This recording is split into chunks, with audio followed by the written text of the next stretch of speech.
Hello everybody and welcome back to M&J Games. I am Michael, and in this episode of the Let's Play series of Three Towers, we are going to do something a little different. I will show you what I have completed since the last update, since the last episode, but one thing I wanted to do was I wanted us to actually walk around the park a little bit in flip cam mode, just to kind of really get a grasp and get an idea of how the park is coming together.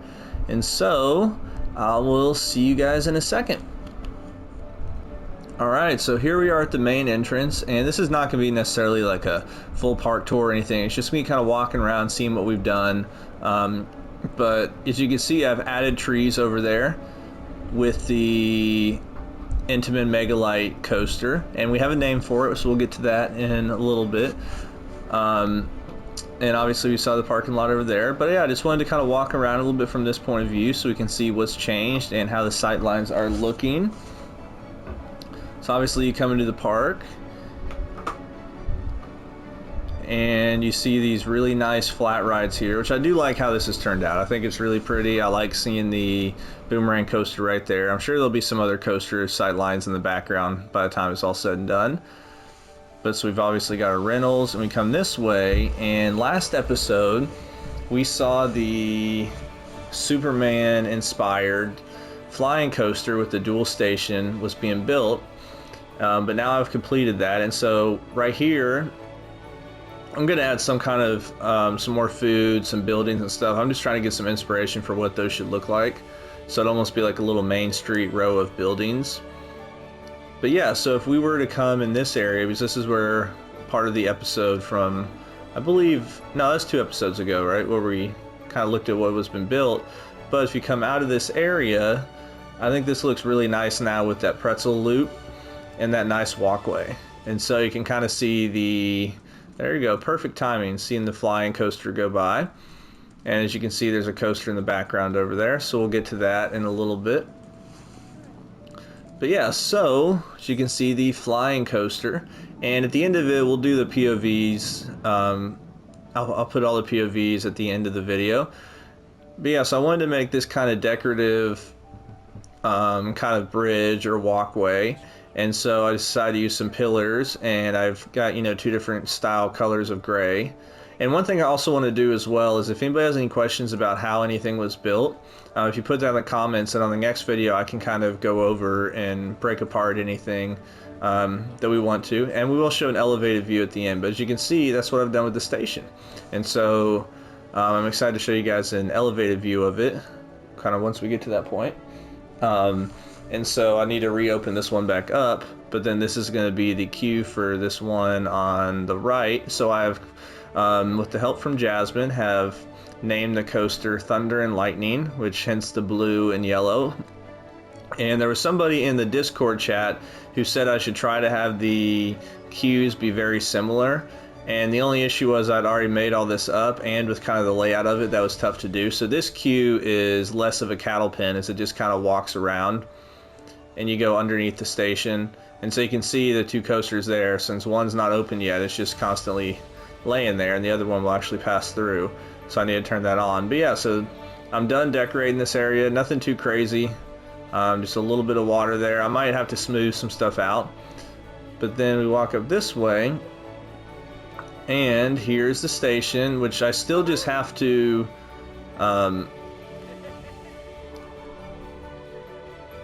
okay, I still got to put a couple things, like a couple railings. On the other side, I need to still decorate a couple things with it. So it's not entirely done, but it's very close. You know, all the little details that sometimes get a little tedious. So that's this area. And I really like how this has turned out. It's kind of, I kind of took some ideas from the whole Batman theme as well. If you've been to ride Batman rides at Six Flags Parks, they kind of have this circular plaza area with some of that fencing and stuff like that. I need to put some little bushes in there. But I got the concept or idea for making this from Silverette, and so it's more of an oval than a circular shape, but I'm happy with it. And yeah, so dual colors too, because these coasters are overlaid. and they're not exactly perfectly on top of each other. One coaster is blue, one's yellow. So when you're looking at it from one side, it looks mostly blue. When you're looking at it from the other side, it looks mostly yellow. But it's really cool because it gives this really cool kind of coloring to it that you don't get if you split the individual pieces being colored. And so you see how it's just kind of a really cool look, in my opinion. I'll show you guys another look of that soon. But yeah, I don't know if I'm going to keep this pond area here. It's more just kind of trying to take up space. So we'll see how that turns out. But added a couple flat rides down here. So this part's not completely done yet, obviously. And we have a stand-up coaster. And so those are pretty good sight lines as you walk this way. Walk this way. It's my attempt at singing. So we got a couple flat rides, and there's a food area here that I'm going to, kind of like a food court, where you can kind of overlook the coaster and stuff. But as you see, it's not anything too massive, but it does have some good height to it in terms of, it's about 100 feet tall, maybe a little bit more. But I really got the idea for this from Georgia Scorcher at Six Flags Over Georgia. The first half of the coaster is exactly like the ride, and then the other half is kind of my own take on it. But as you can see, I like those kind of turns and so forth. So I'm really happy with how this turned out. So now let's go back the way we came, because there's one more thing for us to look at in flip cam mode, because I haven't looked at this park too much yet in flip cam, so I'm really interested to see how everything looks, and it looks pretty good so far. And as always, love your thoughts and opinions, any suggestions. I probably should put a water ride in the park now that I'm thinking about it. So there's the flat ride we made a couple episodes ago. So let's go back here, kind of near the entrance.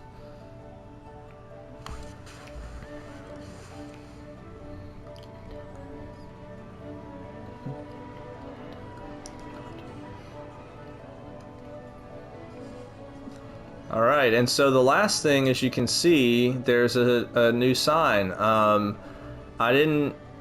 on the workshop. I'm trying to remember who actually created it on the workshop. I need to find that and put the link. But they created all 26 letters of the alphabet to where you can just use those letters. And so I named this ride Heat Wave with the help of Jasmine, and you'll see kind of more why in a second. But we got a custom sign that kind of matches the colors of the area, and then there's another sign on this side as well.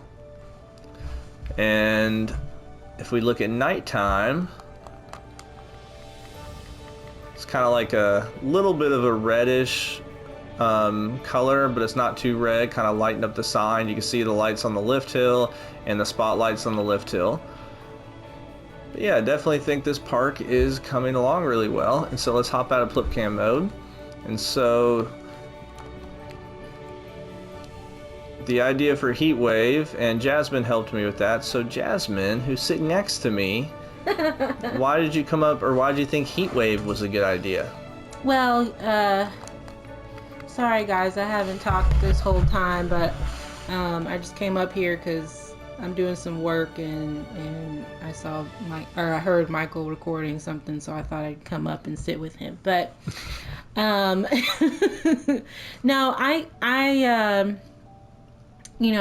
if y'all don't know, I was an English major in college before I switched to journalism, so words are a big deal for me, and usually I associate words with colors. So this coaster is red, so it's like, well, Heat Wave sounds good. But then Michael also has these other coasters in the park that kind of, their names have to do with nature.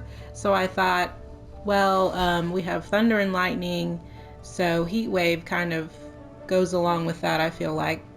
So so I thought it just went well, and then once I said that, Michael was like, oh, well, that's perfect, because this kind of has the stark